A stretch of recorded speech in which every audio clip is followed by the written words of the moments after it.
ഒരു മീനിൻ്റെ തലക്കറി ഉണ്ടല്ലോ, കേരളം അച്ചാറുടെ മേച്ചതിൻ്റെ ബാക്കി ഭാഗങ്ങളാട്ടോ കറി വയ്ക്കുന്നത്. ഗ്യാസ് കത്തിച്ച് കൊടുത്തിട്ടുണ്ട്. പാത്രം ചൂടായി വന്നിട്ടുണ്ട്, ചട്ടി ചൂടായി വന്നിട്ടുണ്ട്. നമുക്ക് അതിലേക്ക് കുറച്ച് വെളിച്ചെണ്ണ ഒഴിച്ചു കൊടുക്കാം. വെളിച്ചെണ്ണ ചൂടായി വന്നിട്ടുണ്ട്. നമുക്ക് അതിലേക്ക് കുറച്ച് കടുകും ഉലുവയും കൂടി ഇട്ട് കൊടുക്കാം. പൊട്ടി വരട്ടെ. ഉലുവയും കടുകും പൊട്ടി വന്നിട്ട് നമുക്ക് ഇഞ്ചി, പച്ചമുളക്, വെളുത്തുള്ളി, കരിവേപ്പില ഇട്ട് കൊടുക്കാം. നല്ലോണം മുട്ടി വരട്ടെ. നന്നായിട്ട് മൂത്ത് വന്നിട്ടുണ്ട്. അതിലേക്ക് നമുക്ക് മുളക് പൊടി, മഞ്ഞൾപ്പൊടി, മല്ലിപ്പൊടി ഇട്ട് കൊടുക്കാം. ഞങ്ങൾ 3 സ്പൂൺ മുളക് പൊടി ഇട്ട് കൊടുത്തിട്ടുണ്ട്.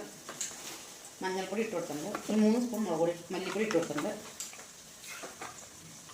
നമുക്ക് നന്നായിട്ട് പൊടിയൊക്കെ ചൂടാക്കി പച്ചമണം പോകുന്നത് ചൂടാക്കാം. പൊടികളൊക്കെ നന്നായിട്ട് മൂത്ത് വന്നിട്ട് നമുക്ക് അതിലേക്ക് ഒരു തക്കാളി മിക്സിയിലിട്ട് അരച്ച് ചേർക്കാം. ഇത് നന്നായിട്ട് തിളച്ച് വരട്ടെ. തക്കാളിയൊക്കെ തിളച്ച് നന്നായിട്ട് എണ്ണ തെളിഞ്ഞ് വന്നിട്ടുണ്ട്. നമുക്കിനി ഇതിലേക്ക് പുളിവെള്ളം ചേർക്കാം. അത് ഞാൻ കുടംപുളി വെള്ളത്തിലിട്ട് വെച്ചിട്ടുണ്ടായിരുന്നു. ഞാൻ ഇതിലേക്ക് ഒഴിച്ച് വെക്കാം. ഇത് നന്നായിട്ട് തിളച്ച് വരട്ടെ. ഗ്യാസ് കൂട്ടി വയ്ക്കാം. ഞാൻ ഇതിലേക്ക് കുറച്ച് ഉപ്പിട്ട് കൊടുത്തിട്ടുണ്ട്. പുളി നന്നായിട്ട് തിളച്ച് വന്നിട്ടുണ്ട്. നമുക്കിനി അതിലേക്ക് പാകത്തിന് വെള്ളം ചേർക്കാം. ഇത് നന്നായിട്ട് തിളച്ച് വരുമ്പോൾ മീൻ കഷ്ണം ഇട്ട് കൊടുക്കാം.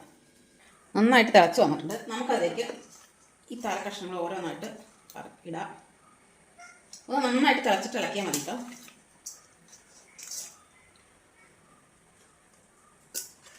ഞാൻ മീൻ അച്ചാറിടാൻ വേണ്ടി മേടിച്ചപ്പോൾ അതിൻ്റെ തല അവർ വേറെ തന്നു.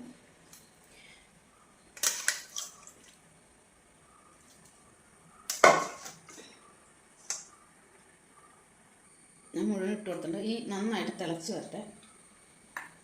ഞാൻ അടച്ചു വെക്കണില്ല കേട്ടോ. അടച്ചു വെച്ചാൽ ഇതിൻ്റെ ഈ ആവിയൊക്കെ അടപ്പിൽ കയറി പിടിക്കും. അത് തിളച്ച് വന്നിട്ടുണ്ട്. നമുക്കൊന്ന് ഇളക്കി കൊടുക്കാം. പതുക്കെ ഇളക്കണം കേട്ടോ. അപ്പോൾ എല്ലാവരും ഞാൻ മീനിൻ്റെ തല കിട്ടുമ്പോൾ ഒന്ന് ഉണ്ടാക്കി നോക്കണം. ഇപ്പം ചക്കയുടെ സീസണാണല്ലോ. ചക്കപ്പുഴുക്കിൻ്റെ കൂടെയും കപ്പയുടെ കൂടെയൊക്കെ കഴിക്കാൻ നല്ല ടേസ്റ്റ് ആയിരിക്കും. അപ്പോൾ എല്ലാവരും എൻ്റെ ചാനൽ കണ്ട് ലൈക്കും സബ്സ്ക്രൈബും ഓൾ ബട്ടണൊക്കെ അമർത്തണം കേട്ടോ. എന്നാലാണ് ഞാനിരുന്ന അടുത്ത വീഡിയോസൊക്കെ കാണാൻ പറ്റുള്ളൂ. അപ്പോൾ ഇത് നന്നായിട്ട് ഇവിടെ നിന്ന് തിളച്ച് വെന്ത് വരട്ടെ. ഇത് നന്നായിട്ട് തിളച്ച് വരുന്നുണ്ട് മീൻ. ഈ സമയം ഉപ്പൊക്കെ പാകത്തിനായി നോക്കണം കേട്ടോ. ഇതപ്പം നമ്മുടെ മീൻകറി റെഡി ആയിട്ടുണ്ട്. എല്ലാവരും ഒന്ന് ഉണ്ടാക്കി നോക്കണം കേട്ടോ. അടുത്ത വീഡിയോ ആയിട്ട് നാളെ വരാം.